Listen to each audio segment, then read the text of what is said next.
Assalamualaikum warahmatullahi wabarakatuh. Perkenalkan saya Demuslanti dengan NPM 2313034019 dari program studi pendidikan geografi angkatan 2023 kelas C. Dengan mata kuliah media pembelajaran geografi berbasis ICT dengan dosen pengampu Bapak Nyokro Mukti Wijaya SPD NPD. Di sini saya akan menjelaskan bagaimana geografi regional Eropa serta letak astronomis benua Eropa. Garis-garis horizontal pada peta disebut garis lintang. Angka-angka yang tertera pada garis lintang menunjukkan jarak satu titik dari garis khatulistiwa dalam derajat. Di sini terdapat 35 derajat lintang utara, yaitu berarti garis lintang utara yang terletak 35 derajat di utara garis khatulistiwa. Garis ini memotong sebagian besar wilayah Eropa Selatan, Afrika Utara, dan Asia Barat. Dan di sini ada 71 derajat lintang selatan, yaitu garis lintang yang terletak 71 derajat di selatan garis khatulistiwa. Garis ini memotong sebagian besar benua Antartika. Selanjutnya, garis-garis vertikal pada peta disebut garis bujur. Angka-angka yang tertera pada garis bujur menunjukkan jarak suatu titik dari meridian utama dalam derajat. Di sini terdapat 25 derajat bujur barat, yaitu berarti garis bujur yang terletak 25 derajat di sebelah barat meridian utama. Garis ini memotong sebagian besar wilayah Afrika Barat dan Amerika Selatan. Dan di sini ada 60 derajat bujur timur, yaitu garis bujur yang terletak 60 derajat di sebelah timur meridian utama. Garis ini memotong sebagian besar Eropa Timur dan Asia Tengah. Dan di sini terdapat primer meridian, yaitu garis bujur utama yang dijadikan patokan untuk menentukan garis bujur lainnya. Garis ini melewati Observatorium Greenwich di London, Inggris. Dan di sini terdapat Laut Barents, Laut Kara, Laut Norwegia, dan Samudra Atlantik Utara. Pertama ada Laut Barents. Laut Barents ini terletak di utara Norwegia dan Rusia. Laut Barents merupakan bagian dari Samudra Arktik dan sebagian besar tertutup oleh es laut dalam musim dingin. Laut ini memiliki kepentingan strategis karena merupakan jalur pelayaran penting antara Eropa dan Asia Utara. Selanjutnya adalah Laut Norwegia. Laut Norwegia terletak di sebelah barat Laut Barents dan berbatasan dengan Norwegia di sebelah timur. Sini ada Laut Kara. Laut Kara ini terletak di sebelah timur Laut Barents dan merupakan bagian dari Samudra Arktik. Laut ini sebagian besar tertutup oleh es sepanjang tahun dan memiliki kondisi lingkungan yang ekstrim. Dan terakhir di sini ada Samudra Atlantik Utara.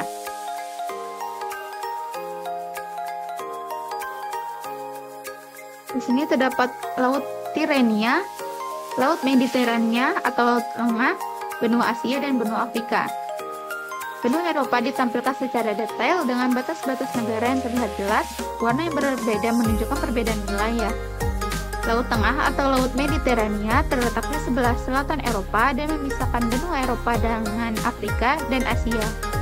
Laut ini memiliki sejarah panjang dalam peradaban manusia dan memainkan peran penting dalam perdagangan dan pertukaran budaya.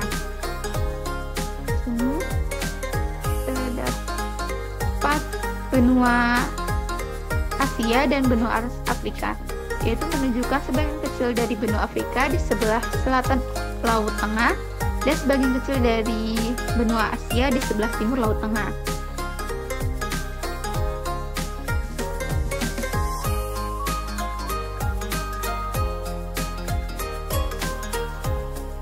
Di sini saya akan menjelaskan Eropa Utara dengan 10 negara, yaitu ada negara Nordik dan negara Baltik.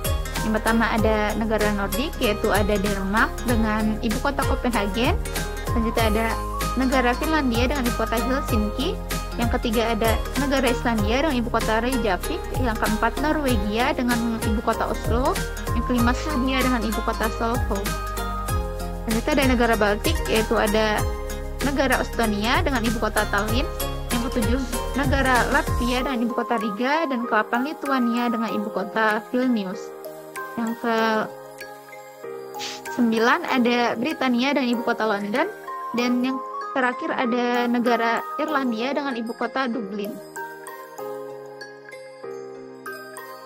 Pada Eropa Utara ini terdapat tiga negara dominan di Eropa Utara. Yang pertama ada Swedia, yang kedua Norwegia, dan yang ketiga Denmark. Yang pertama Swedia ini adalah negara maju dengan ekonomi kuat, terkenal di sektor teknologi, otomotif, dan telekomunikasi. Swedia juga memiliki sistem kesejahteraan sosial yang baik dan politik yang stabil. Kedua ada Norwegia. Norwegia ini kaya karena minyak dan gas, memiliki dana kekayaan negara terbesar di dunia, fokus pada energi, kesejahteraan sosial, dan lingkungan. Yang ketiga ada Denmark. Denmark ini yaitu ekonomi kuat dalam farmasi, teknologi hijau, dan desain.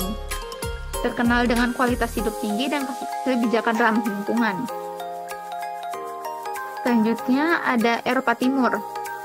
Eropa Timur ini terdapat 10 negara, yaitu ada Belarus dengan ibu kota Minsk, yang kedua ada Bulgaria dengan ibu kota Sofia, yang ketiga ada Ceko dengan ibu kota Praha, yang keempat Hungaria dengan ibu kota Budapest, yang kelima Moldova dengan ibu kota Chisinau, yang keenam ada Polandia dengan ibu kota Warsawa, yang ketujuh ada Rumania dengan ibu kota Bukares, yang ke-8 Rusia dengan ibu kota Moskwa, ke-9 Slovakia dengan ibu kota Bratislava, dan ke-10 ada Ukraina dengan ibu kota Kiev. Itu ada 3 negara dominan di Eropa Timur. Pertama ada Rusia, Polandia, dan Ukraina. Yang pertama Rusia ini negara terbesar di dunia, yaitu dominan secara militer dan teknologi. Di kawasan ini, Rusia memiliki sumber daya alam yang melimpah, termasuk minyak dan gas, dan memainkan peran penting utama dalam politik global. Yang kedua ada Polandia.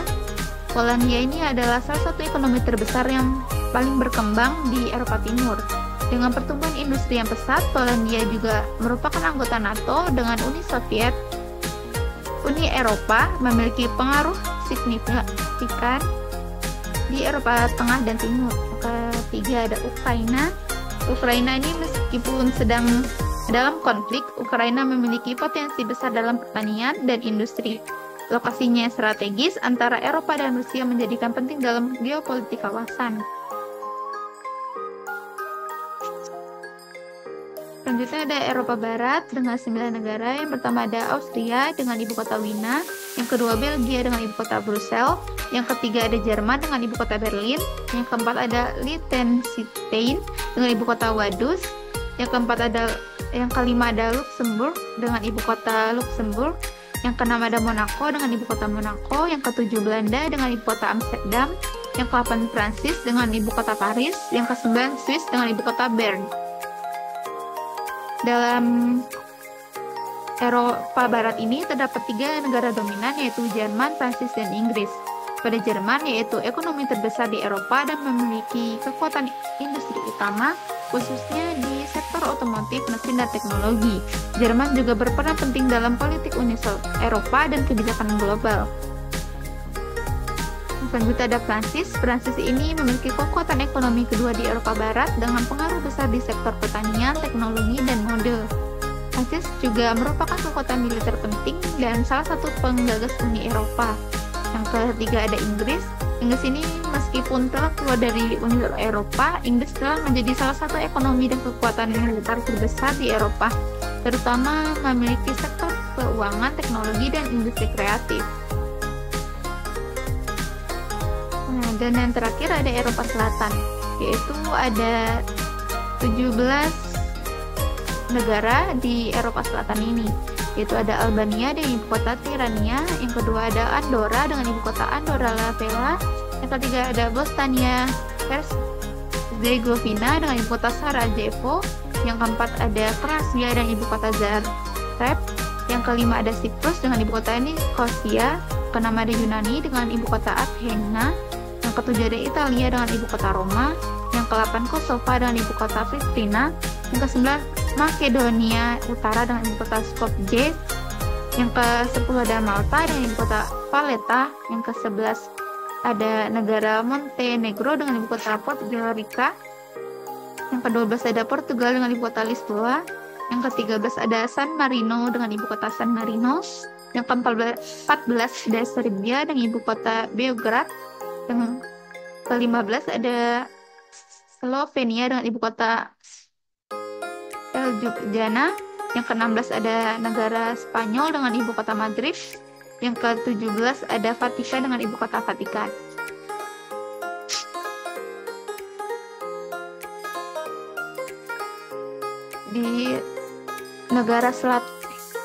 Di Eropa Selatan terdapat 3 negara dominan, yaitu ada Italia, Spanyol, dan Yunani. Yang pertama di Italia. Italia ini merupakan negara dengan ekonomi terbesar di Eropa Selatan. Terkenal dengan sektor manufaktur, otomotif, fashion,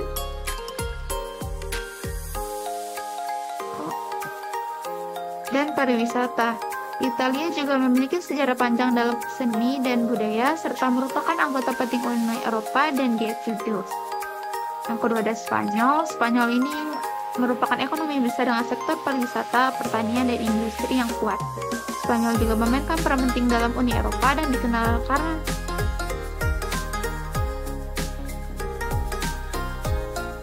karena pengaruh besar serta sejarahnya yang luas di dunia. Yang ketiga ada Yunani. Yunani ini meskipun ekonominya lebih kecil, Yunani sangat berpengaruh serta historis dan strategis. Khususnya di kawasan Mediterania, negara ini terkenal dengan sektor pariwisata, pelayaran, dan warisan budaya mendunia. Sekian materi dari benua Eropa yang dapat saya sampaikan. Kurang lebihnya mohon maaf. Wassalamualaikum warahmatullahi wabarakatuh.